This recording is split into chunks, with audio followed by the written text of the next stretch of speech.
This is going to be a talk about quantum machine learning, more specifically about boosting. And it's joint work with Adam Izdebski, who was a Master of Logic student, and I did a project with him that resulted in this work. So we all know about machine learning. Machine learning has been around for probably 50 years at least, but it has been a huge success since the resurfacing of deep learning starting around 2012.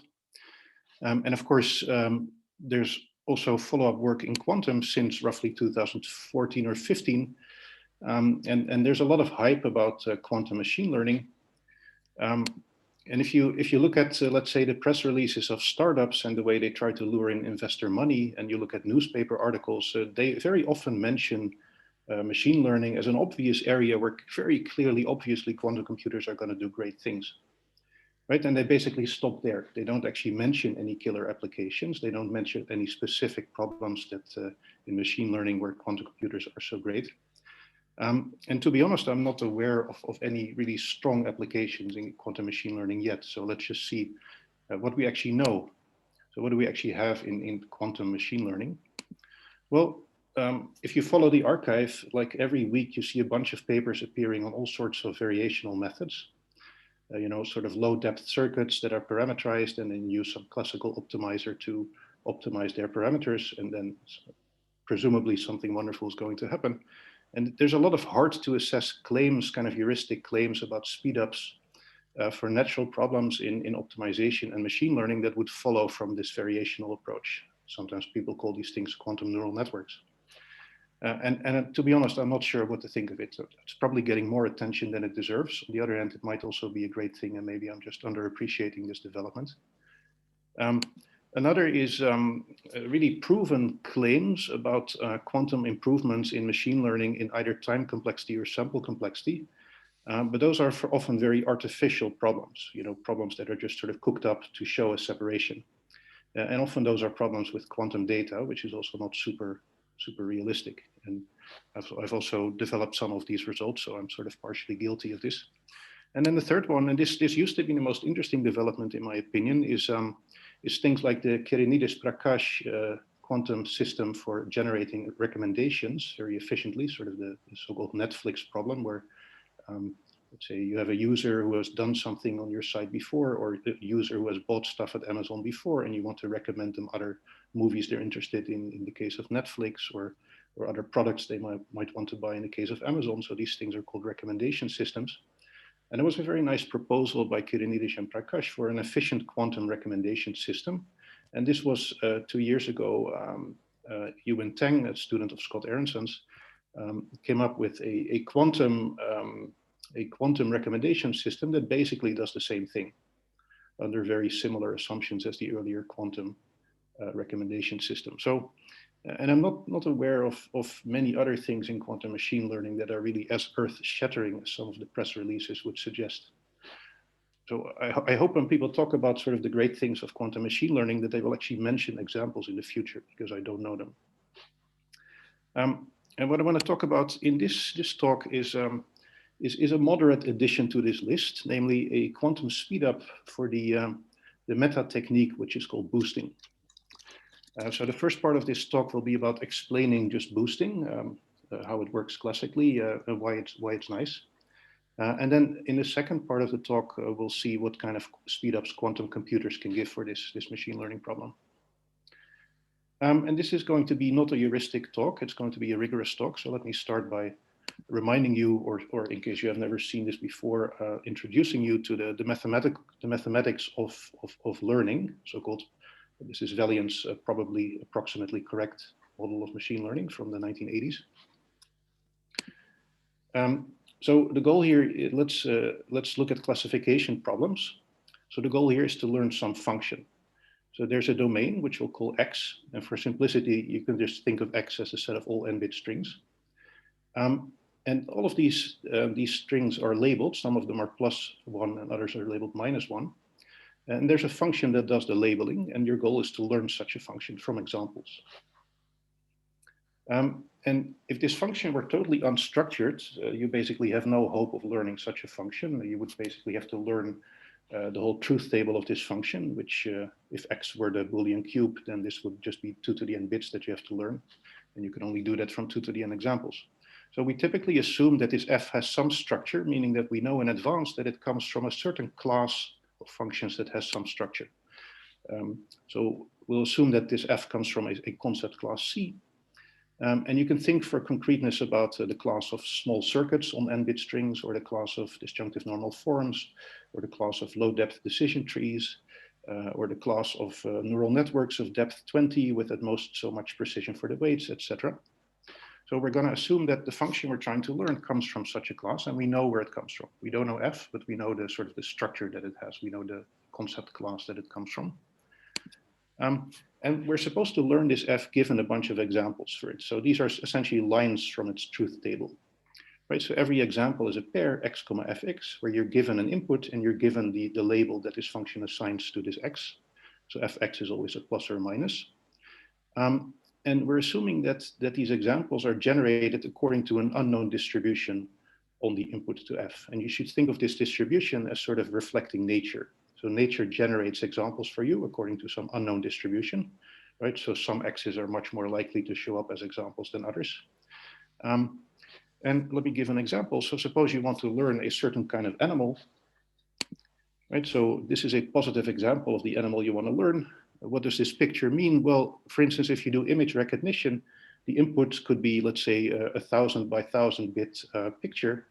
In black and white, you would just need 1 bit per pixel, so n would be 1,000,000 here, right? So every x that you get would be 1,000,000 bits, and then you would get a label saying whether that 1,000 by 1,000 bit pixel picture is an animal of the sort you're looking for or not. So this would be a positive example. It's a this would be a negative example.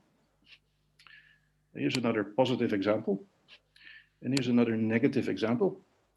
Right, and so you're given a bunch of these examples, and then you're supposed to recognize, sort of to learn which of these pictures would be labeled plus and which would be labeled minus, right? And I'm sure you can guess what kind of animal we're trying to learn here, right? So this is how image recognition actually works. You're given a whole bunch of labeled pictures. The main example is cats, but I prefer to use wolves as my example. So we're trying to recognize wolves here, or rather, we're trying to learn how to recognize pictures that contain wolves from examples. So the goal is using a bunch of these examples, all independent and identically distributed according to this distribution D here, this unknown distribution D. What we should output is some hypothesis H. So H would be some function that can take another picture as input and generate a label. And this function H that we're outputting, which is our hypothesis, it should be sort of close to the unknown f that we're trying to learn. And the error of our hypothesis H with respect to the unknown target f that we're trying to learn is going to be measured under the same distribution D that generated our data. So the error of the hypothesis H with respect to f is the probability, if you sample yet another instance, that this is mislabeled by the hypothesis. And you would like this to be small, right? So this quantity here, this error, this is called the generalization error of your hypothesis. And it says how well you will do on future examples. Right, so think of this number as you want this to be small, let's say 1% or something like that.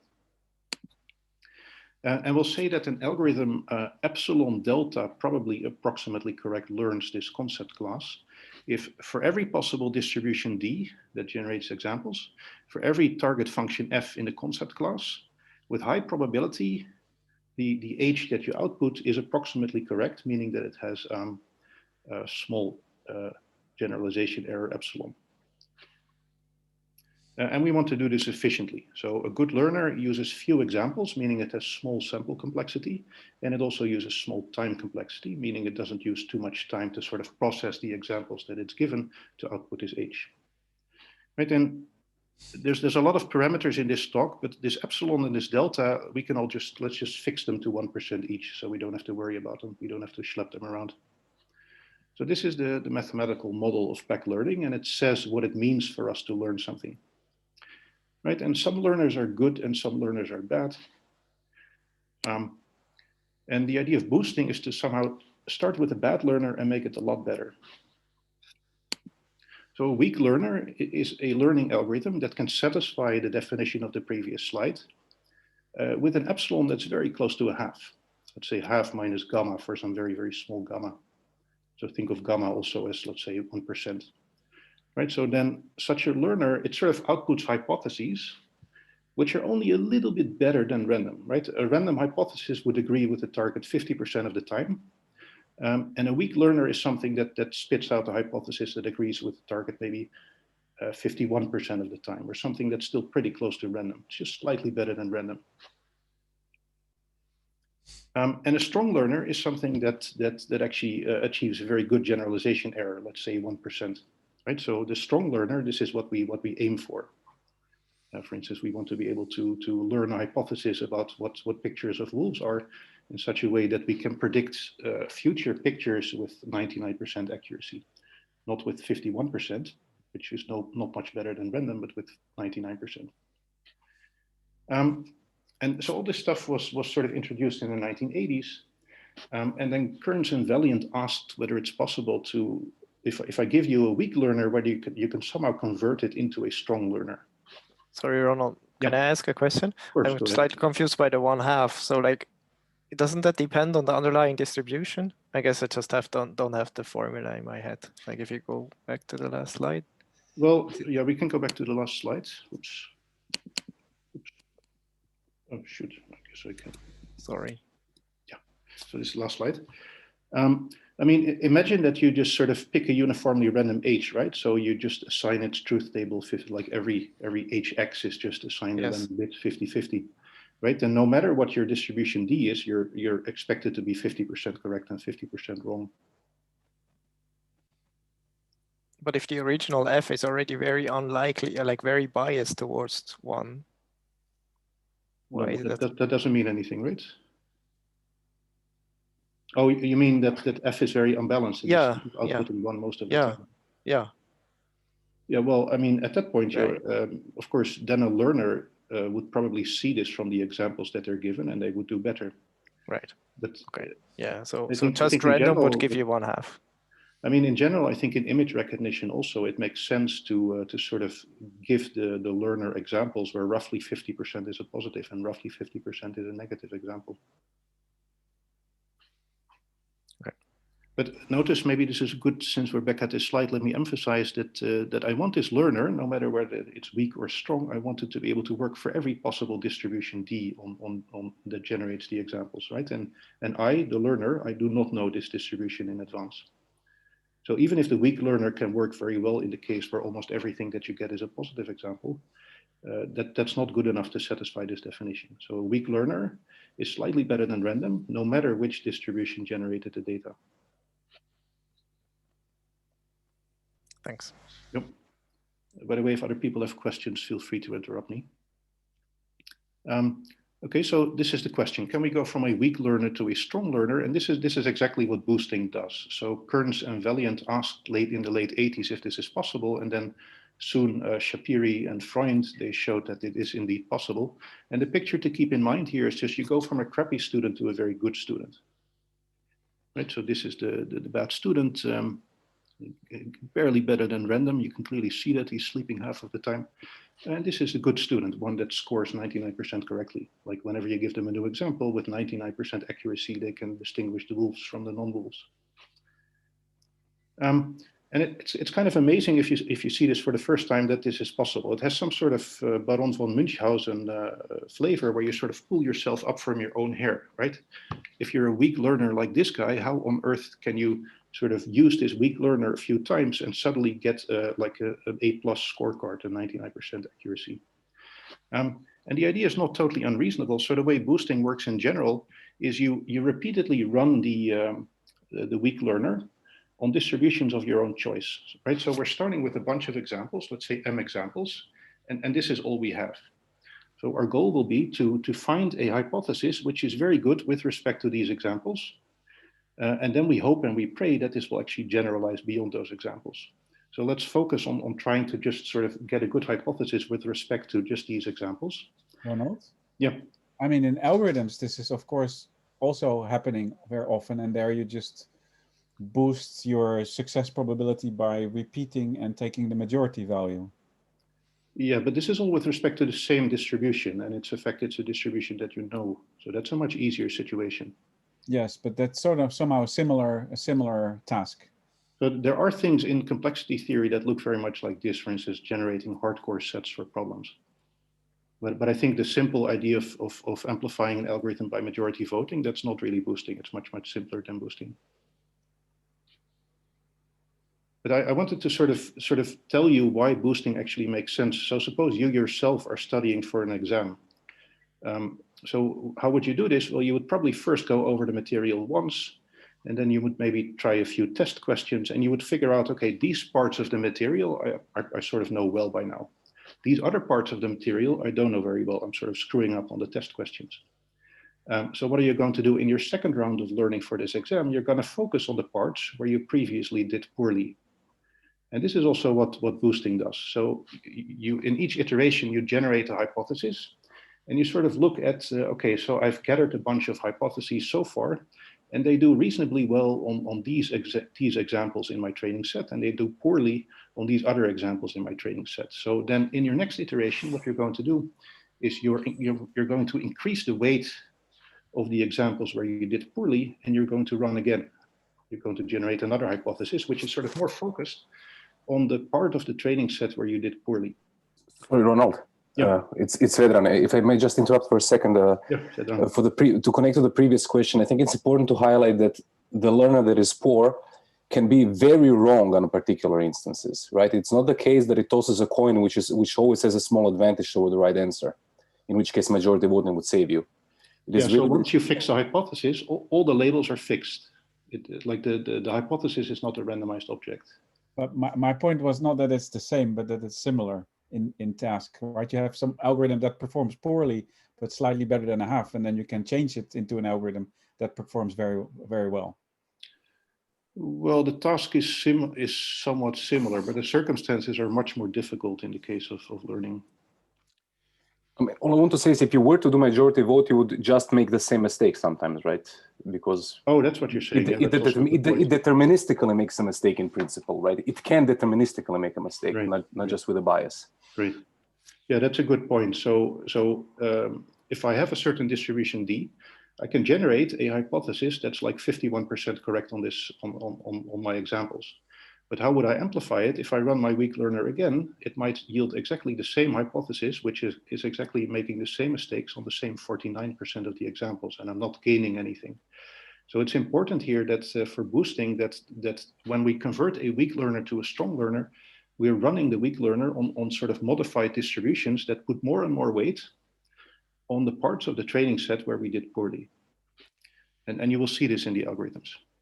What is puzzling me is that in order to get the feedback that your hypothesis is wrong, it seems that you're basically continuously extending the data set on which you have the labels.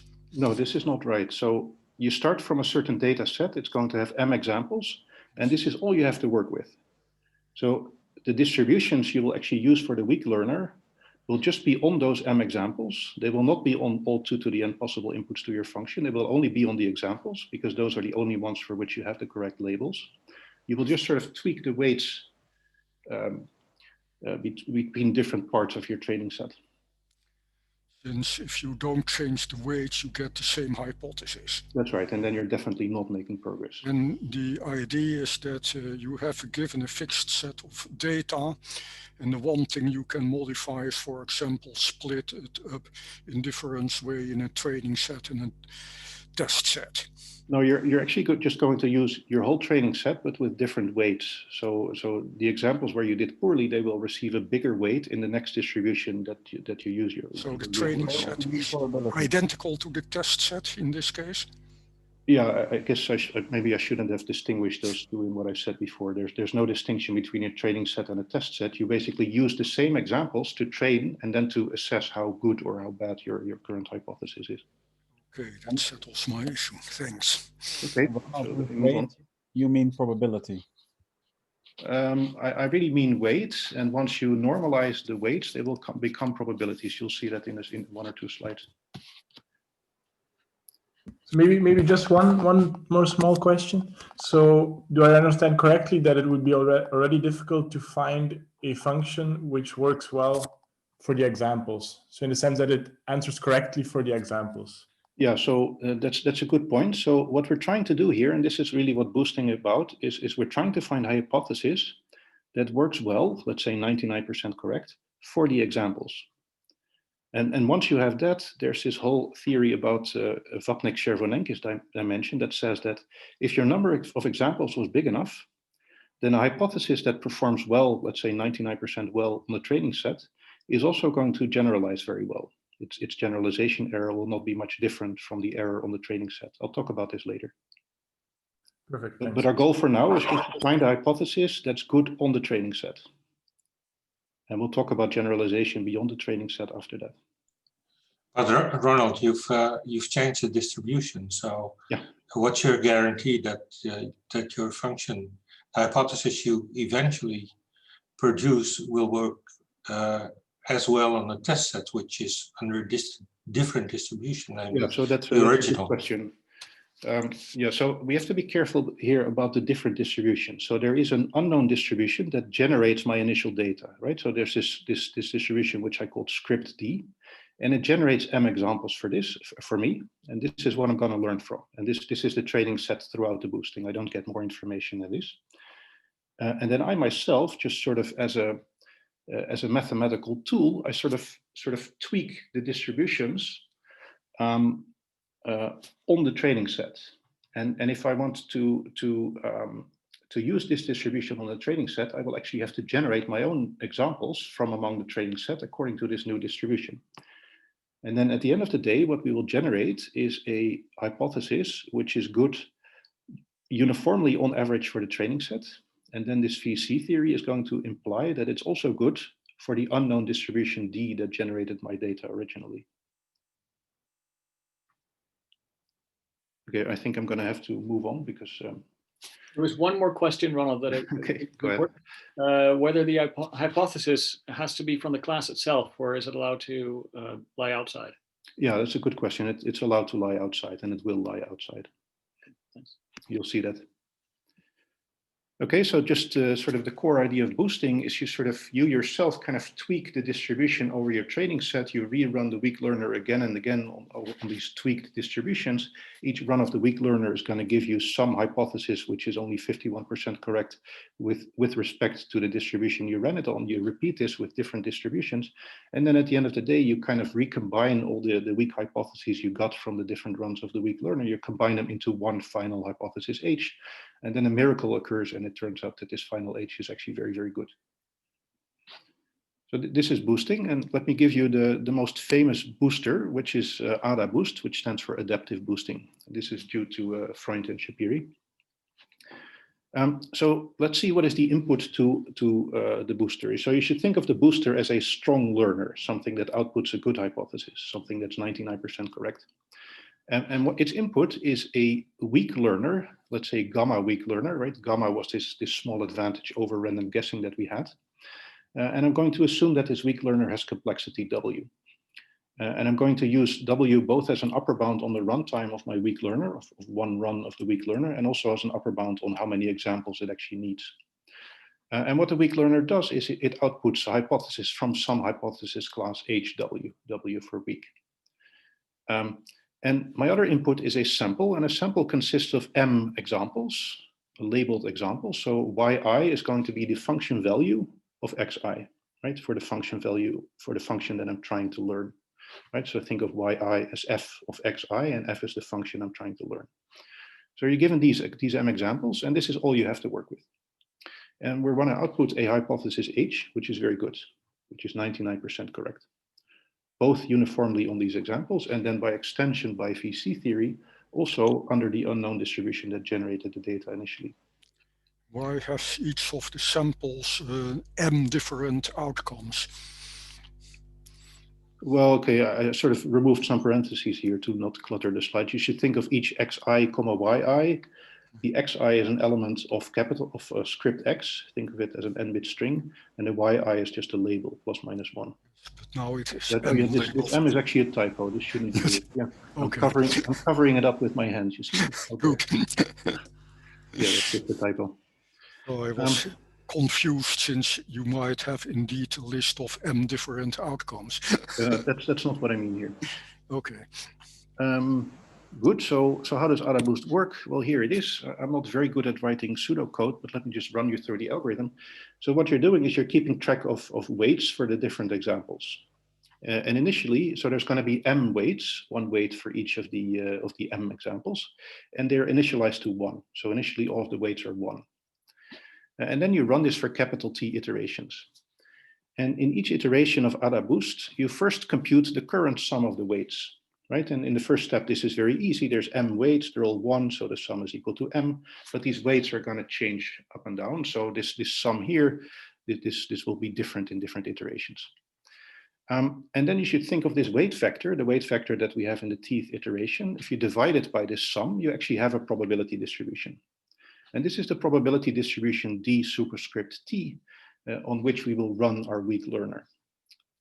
So we prepare WIID examples with respect to this distribution. And this actually costs us work. We have to generate examples that are distributed according to this distribution. But at least we know the distribution because we have the weights and we have their sum. So this is just, after normalization, this is just a probability distribution. And you could use, for instance, rejection sampling to generate W examples according to this distribution dt.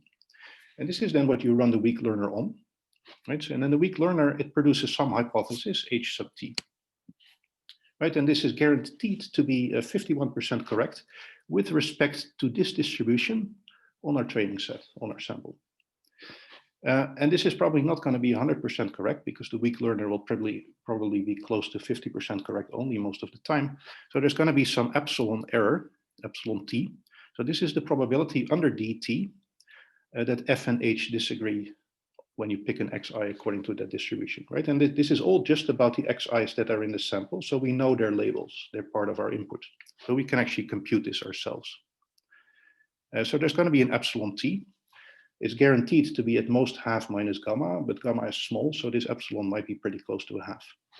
And then we use this to define a weight, alpha t, which is defined like this. And you can actually, this is not some arbitrary formula, you can, like AdaBoost has a pretty rigorous derivation that shows that this is the optimal choice of weights. And then, sorry, I guess I shouldn't use the word weight here. Let's reserve the word weights for this vector m. Right, and then we're going to update the weights depending on how much error we made. And the idea is that, so we always, in every iteration, we have a vector of length m, which are the weights for the different examples. And the idea is we're going to decrease a weight for example I if we predict it correctly here. Sorry, this should be h sub t here. This is another typo. So if we predict it correctly for xi, we're going to reduce its weight. If we predict it incorrectly, we're going to increase its weight. And this is the sort of the intuition that I mentioned before. If you're studying for an exam, what you want to do is your next iteration, you want to spend more effort on the parts of the training set where you did poorly, on the parts of the material where you did poorly, right? So we're rebalancing the weights here towards the examples where we previously did poorly. And this goes on for capital T iterations. So we generate capital T different weak hypotheses, little h1, little h2, up to little h capital T. And then the final output that AdaBoost produces is going to be the sign of the weighted sum of these weak hypotheses weighted by these alpha T's. Right, so it's a sign of something. So this h is always a function with outputs plus and minus 1, as it should be. But to answer, to come back to a previous question, it's not of the form of the target function. It's also not of the form of the hypothesis class of the weak learner. It's really the sign of a linear combination of earlier weak learners. But this last step really looks a lot like majority, taking the majority. It's like taking a weighted majority, but it's really of functions, right? It's not of individual bits because ht here is not a number. It's itself a whole hypothesis. Sure. Right, but the details are not so important here. What is important is this idea that we're sort of increasing the weights in the next step of the examples where we did poorly, and we're decreasing the weights of the examples where we already did well. And then the new run of the weak learner is going to focus more on the parts of the training set where we previously did poorly. And this should be sort of intuitive. This should make sense to you. And this, for those who've seen this before, this is actually an example of the multiplicative weights update method, because we're changing these weights in a multiplicative manner. The ones we want to increase, we increase them by some e to the alpha t. The ones we want to decrease, we decrease them by e to the minus alpha t. And this is really an important thing, both in theory and in practice. I'm not an expert on these things, but I always hear from people that boosting is one of the few things that came out of theoretical machine learning that are actually heavily applied in practice. And this was important enough for Freund and Schapire, the people behind AdaBoost, to receive the 2003 Gödel Prize.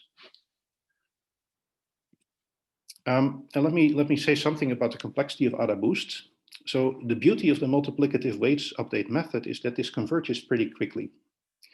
And in this case, I'm not going to prove this, but you can show that roughly log m, remember m was the size of the sample, divided by gamma squared iterations, suffices to get very small empirical error.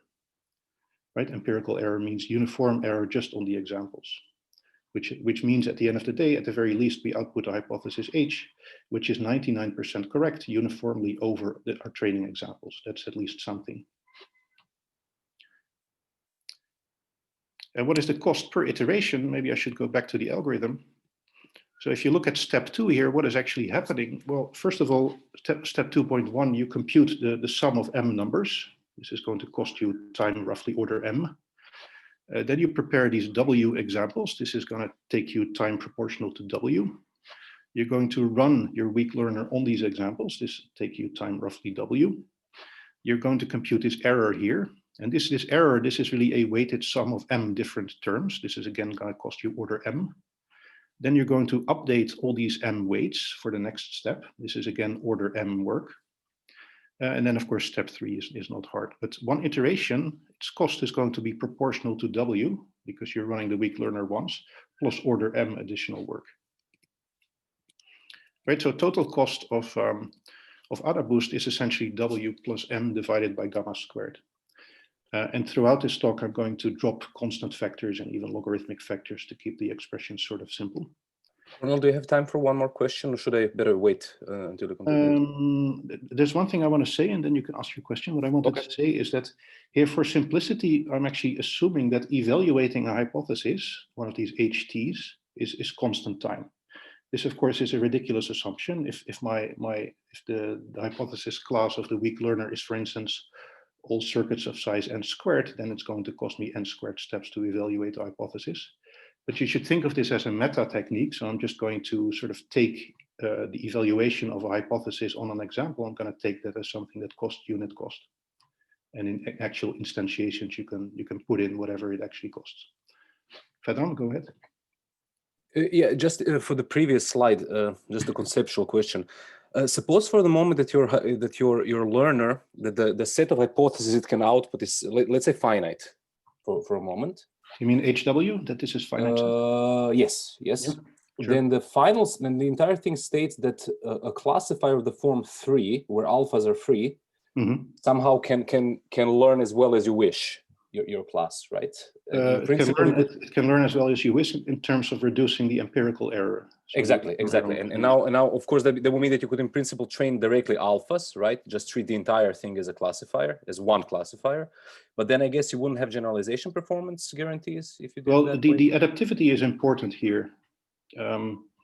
Notice that the alphas here, they're actually coming in the new weight factor, which means that they also influence the distribution on which we run our weak learner in the next step.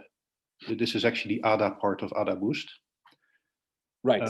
So if I were to not do that and simply were to somehow blindly optimize alphas to minimize the empirical error on the H of the form as you give in the equation in line 3, that would still work. I would still get the right empirical risk, but I would not get theoretical guarantees for the generalization performance. But where would the H's come from in your case? Because in my case, the entire set. There would be the entire set. There would be the entire set.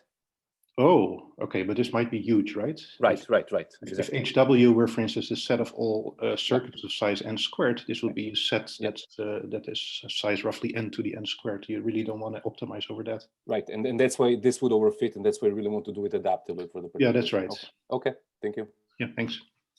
So think of T, which is both the number of iterations and the number of weak classifiers we are combining here, as pretty small. So much, much, much, much smaller than the size of HW. I mean, we're really using the weak learner here as a way to sort of select slightly non-crappy hypotheses from this possibly large set HW. Clear. Was there another question? Okay, so then I'm going to move on. Right, so this is the cost of classical AdaBoost. And this is the cost if you start from M examples, and I sort of swept one thing under the rug, or rather I said I would speak about it later, and that is actually how do we go from guaranteeing small empirical error to guaranteeing small generalization error? Because at the end of the day, what we really want is we want to learn a hypothesis, which is good not just for the examples that we've already seen, but that actually generalizes so that when somebody gives us a new example distributed according to this unknown distribution calligraphic D, that we can still probably label it correctly.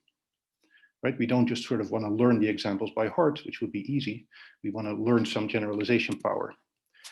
And this is where the VC theory comes in. So how many examples do we actually need to be able to guarantee that we end up with not only small empirical error, but actually small error with respect to this unknown distribution D?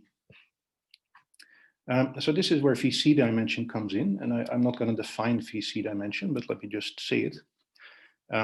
So let's look at the hypothesis class of the hypothesis. So by assumption, the weak learner, it spits out hypotheses that come from this class here, HW. And we have no idea what kind of class this is because we're really describing a meta algorithm here. Right, so, but what do we have? We produce capital T different hypotheses that all come from this class here, and then we recombine them by taking the sign of a linear combination of these guys. And this is a much bigger hypothesis class now. But you can actually relate the so-called VC dimension of this bigger hypothesis class to the VC dimension of this smaller hypothesis class where its constituent elements come from. So you can show that the VC dimension of this big class, which is the hypothesis class of my strong learner, so the class that the hypotheses of my strong learner come from, that this class here, its VC dimension is essentially T times the VC dimension of the small class. And then VC theory says that if you pick a number of examples that's proportional to this VC dimension of your hypothesis class, in this case, the hypothesis class of the strong learner, then actually the empirical error on your data set is roughly the same as the generalization error, which means that if you have enough examples, if M is big enough like this, and you manage to push down the empirical error to 1%, then the actual generalization error is not going to be much more than 1%, right? And that's the final goal we're aiming for here. So there's two different elements here. The boosting is used to reduce the error on the training set. And then the VC theory says that if my number of examples is big enough, I will actually also have small generalization error, which is what I'm really aiming for. Okay, let me move on. I'm being very slow here, Job. I guess I'll ask you around 11 if I can take a bit more time. But for now, let me just progress. You can, that's okay. Okay, so now comes to the idea of quantum speedup. So there was a paper by my former student Srinivasan, many of you know him, and an Oxford student called Maity, which appeared in ICML 20. ICML is one of the main machine learning conferences. And they showed a quantum speedup for this AdaBoost algorithm. And let's just quickly look back at AdaBoost and see where the quantum speedup comes. So this is AdaBoost, right? You've seen this slide before. And one of the main things that's happening here that are costly is that you want to compute the sum of M elements here. If you want an algorithm that runs in sublinear time in M, you can't compute this sum. The good thing is that quantum algorithms allow you to get approximations of a sum of M numbers in time roughly square root of M, with some fudge depending on how small you want the error to be. So we can clearly replace this computation here, which classically takes time order M, by time square root of M. But there's many other parts of one iteration of AdaBoost that also cost order M time. For instance, computing this epsilon t here, right? This is the weighted average over M indicators, like for each variable I, for each example I, you need to check whether F and H give the same label or not, and then you need to weight those M labeled M indicators with the weights of dt. So this computing this epsilon t classically would also cost order M time. But again, you can use quantum approximate counting to do this approximately in time squared of M. And then last but not least, you also need to update this weight factor. Now this weight factor has dimension M, right? If you're aiming for sublinear time, you can't literally just keep a vector of M numbers around and update them in each iteration, because just updating literally an M dimensional vector would take time order M. And there's a way around this, which I'll also mention later, because we also use it in our improvement. Point is that all of these iterations here, all this classical work, which classically takes time order M, it can all be replaced by quantum time square root of M if you allow approximation errors all over the place. And these approximation errors are kind of messy.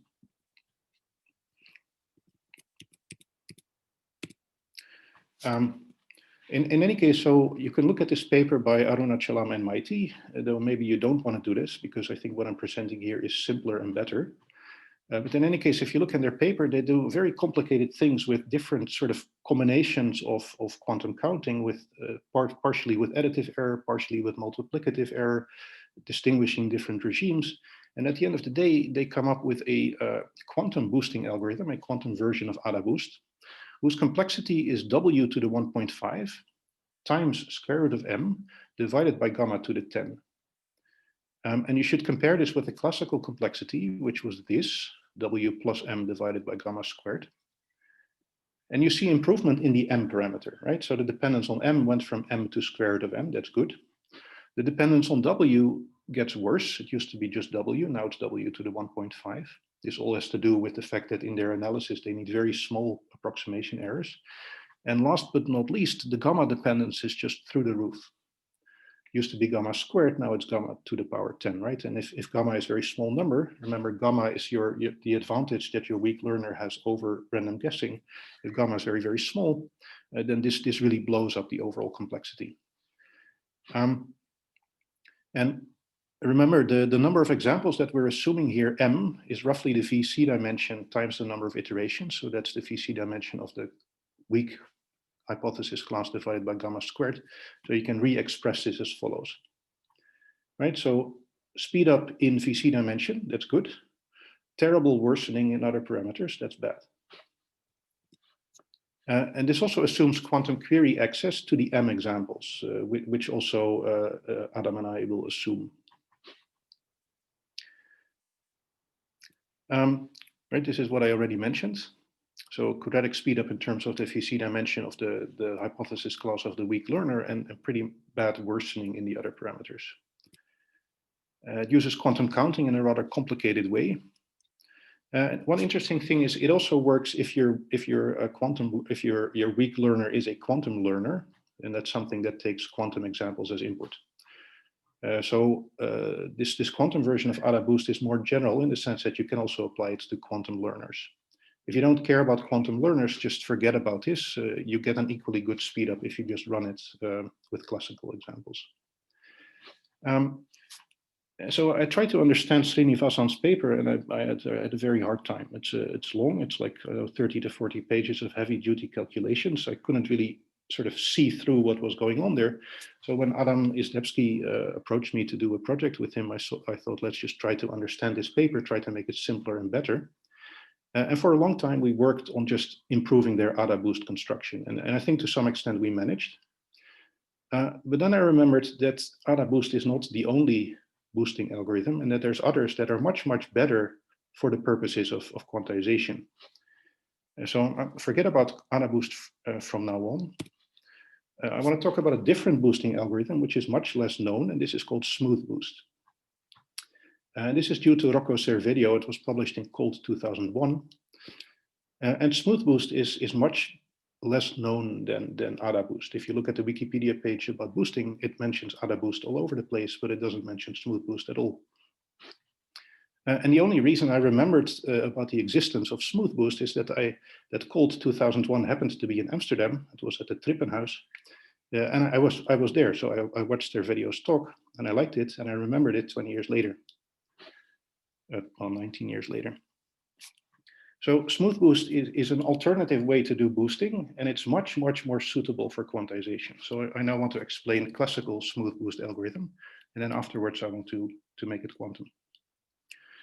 Right, so the setup is kind of the same. We're starting from a weak learner W, which has advantage gamma over randomness, over random guessing. We're starting from the same sample, right? M labeled examples. And there's two parameters, kappa, which is between 0 and 1. This is going to be the empirical error we aim at. So just think of kappa as 1%. And there's a parameter theta, which I'll explain in a moment. And again, our goal is to output a hypothesis, which is good, which is small empirical error. And this is the SmoothBoost algorithm. And again, it keeps track of weights for all of the M examples. This is a general feature for all boosting algorithms. So we'll have weights which I'll call Ni and weights which I'll call Mi. And the Mi's have the same role as they had in AdaBoost. So the normalized version of the Mi's, this is just going to be the probability distribution we use for our weak learner. And these Ni's, these are just sort of tools. So the Ni's are initialized to 0, the Mi's to 1. We're also initialized to 1 in the case of AdaBoost, not much changes there. And then we're going to iterate. And I'm not going to specify in advance how many iterations I use. This is in contrast with AdaBoost. So you keep iterating, and in each iteration, you first compute the current sum of the weights. Right, and initially all the weights are 1, so this sum initially is just going to be M, my number of examples. And then I'm going to stop as soon as this sum drops below kappa M, right? And remember kappa, think of it as 1%. So I start out with a sum of weights that's M, it's gonna drop in each step, and I stop iterating when the sum has dropped below 1% times M. If it drops below kappa times M, then I'm actually going to sort of put my iteration counter 1 back, which means that I really stop the last iteration where the sum was bigger than kappa M.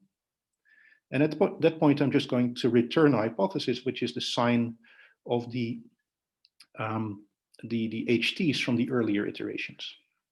Right, and notice one difference here with respect to AdaBoost, that the signs here, sort of the weights in this linear combination are just 1. So previously they were complicated expressions alpha t in AdaBoost that depended on the error that HT made.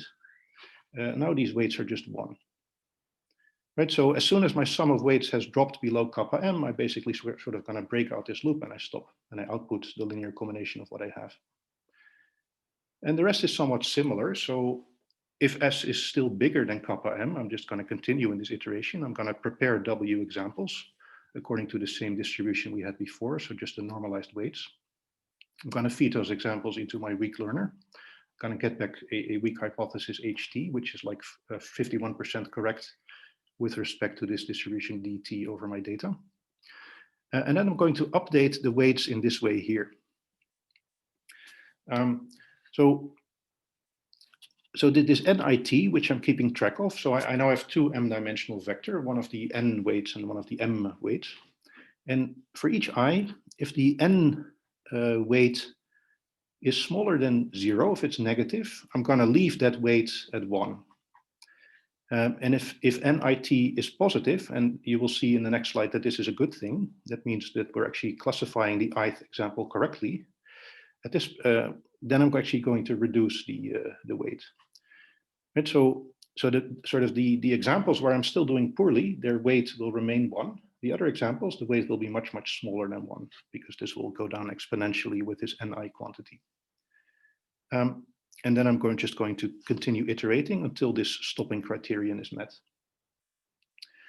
So this is SmoothBoost. And at this point, you probably have no idea why it works. There's always something magical about these boosting algorithms. So why does SmoothBoost work? Well, what we would like to have at the end of the day is that the hypothesis that we output, which is just a sum, sorry, this subscript should be a K here, just a sum of the earlier weak hypotheses, this should have the same sign as the label as the function value for the ith example. Right, so this yi here, this is the label of the ith example. We've learned this because it was in our data. And this sum here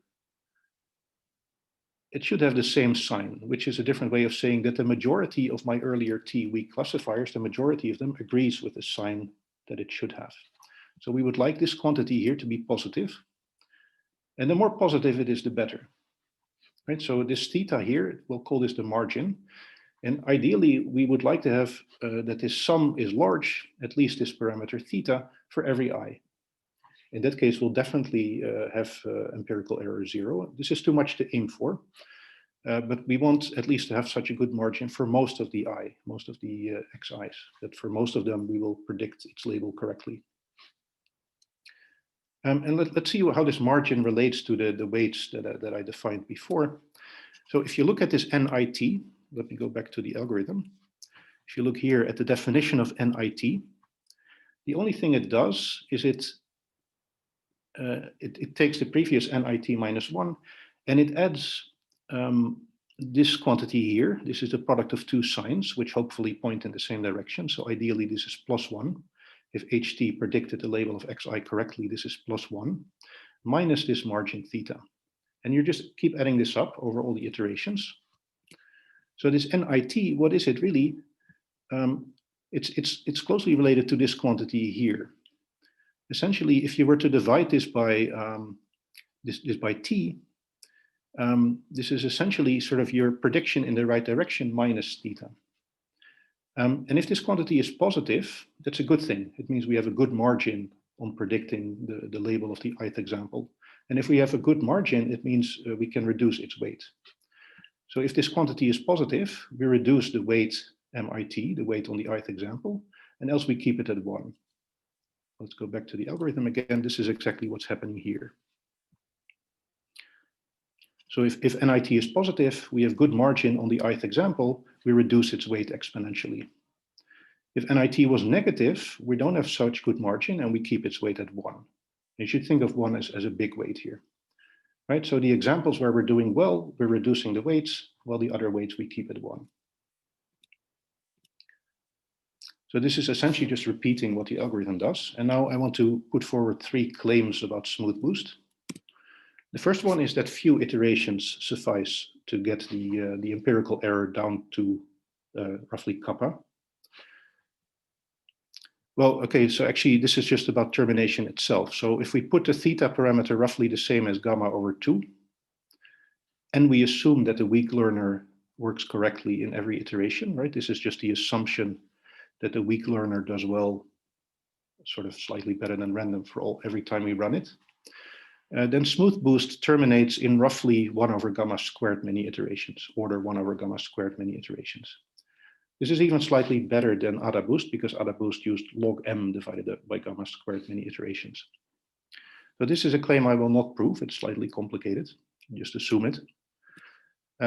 Claim 2 is that once it stops, the resulting h has a small empirical error.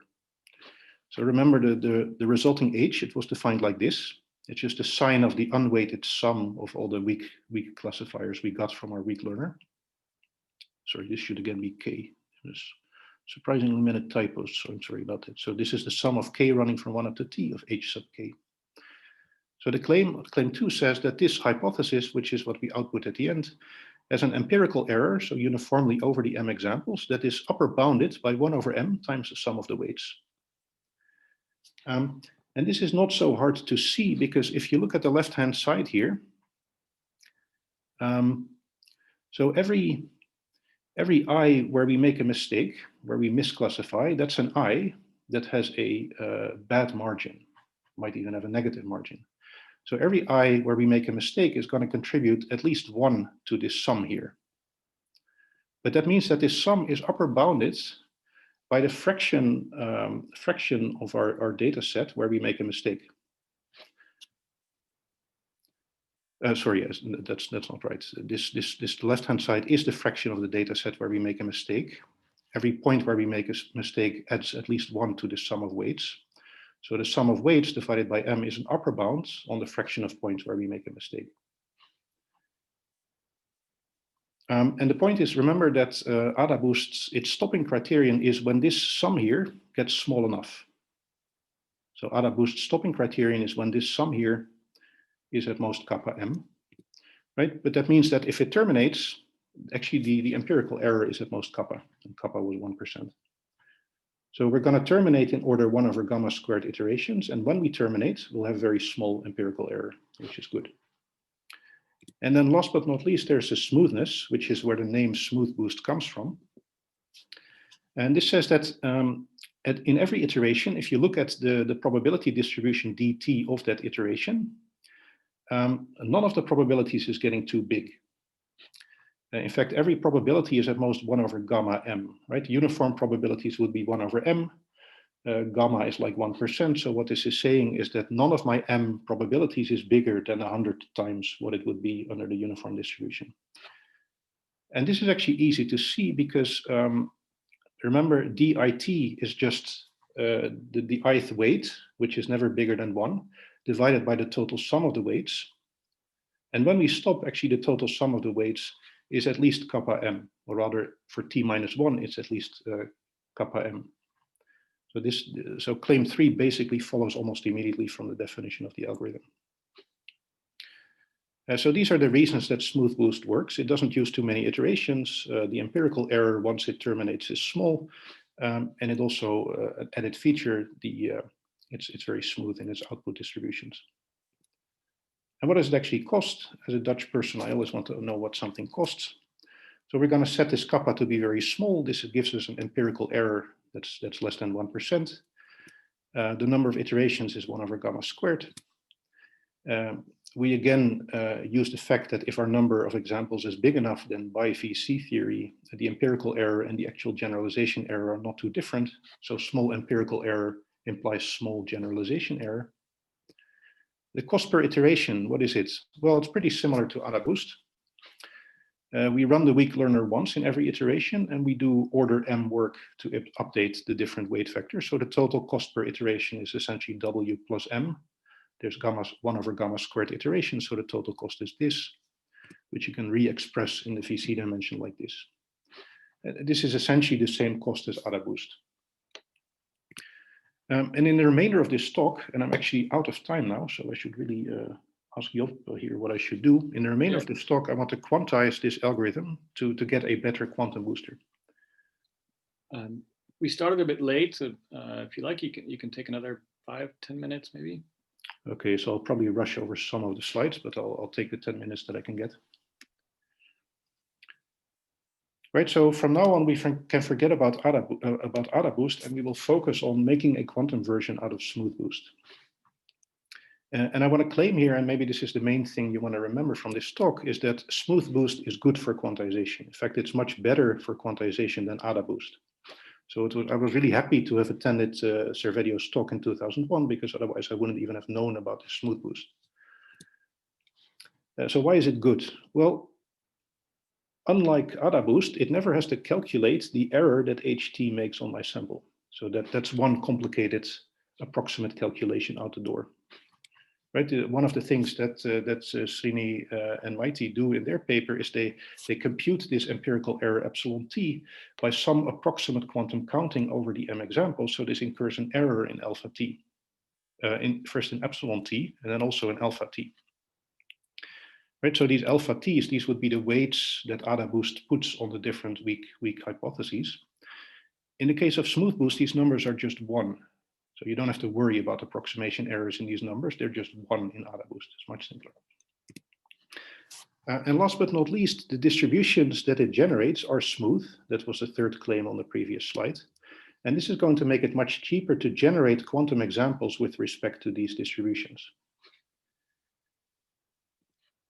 And there's a problem here, which was also there for Arunachalam and Maity. That is, if we want to run in time proportional to square root of m rather than m, we don't even have time to write down the weight vectors in each step, because each weight vector is an m-dimensional vector. It needs to be updated in every step. We don't have the time to do this explicitly, so instead we need to do it implicitly. And the way to do it implicitly is to observe that MIT, not the university, but the weight, MIT, is really a function of the earlier weak hypotheses, which we generated in earlier iterations, combined with the ith label that we can read off from from our sample. So instead of keeping track explicitly of these weight factors in every iteration, what we do is we store the earlier hypotheses that came out of the earlier runs of the weak learner. And when we need to compute one of these weights, we just compute them on the fly using the information that we stored. And this circumvents having to write down m-dimensional vectors in every step. And the cost of computing such a weight as needed is basically going to be proportional to these numbers of hypotheses. So it's going to be proportional to t. And the number of iterations is not going to be big. So this is not terrible. Okay, this is probably a slide I should skip. So this is about generating a quantum example with respect to a distribution that is kind of smooth. And I want to claim that this is very doable, and I will skip this in the interest of time. So by essentially order 1 queries to this weight vector, you can generate a quantum example whose probabilities or whose amplitudes are the square roots of the probabilities. This is pretty efficient. So this takes a few gates. It takes order 1 queries to this mi vector, and 1 query to the mi vector takes order t work. That's what I ended the previous slide with. And so putting the different things together, here's quantum SmoothBoost. So this is our quantum version of Servedio's classical SmoothBoost. Right, so the input and the output criterion are exactly the same. The initialization is the same. Remember, step 1 of 2.1 of SmoothBoost computed this sum of weights exactly. We don't do that. We don't have time for that because there's m numbers involved here and we want to run in time square root of m. So instead we use, again, quantum counting to compute an approximation of this with multiplicative error 1.1. And you can do this quantumly with about square root of m queries to the m MJTs. And remember, each query to an MJT costs you order t work. So we compute this approximate sum. The stopping criterion is exactly the same. So remember, a classical SmoothBoost, it stops when this sum is less than kappa m. We stop when our approximate sum, the approximation of the sum, is less than kappa m. Step 2.3 is also different. We now prepare quantum examples according to dt. This is in case our weak learner itself is quantum. If the weak learner is not quantum, you can just measure these guys at this point and you'll get classical random examples, which you can feed into a classical weak learner.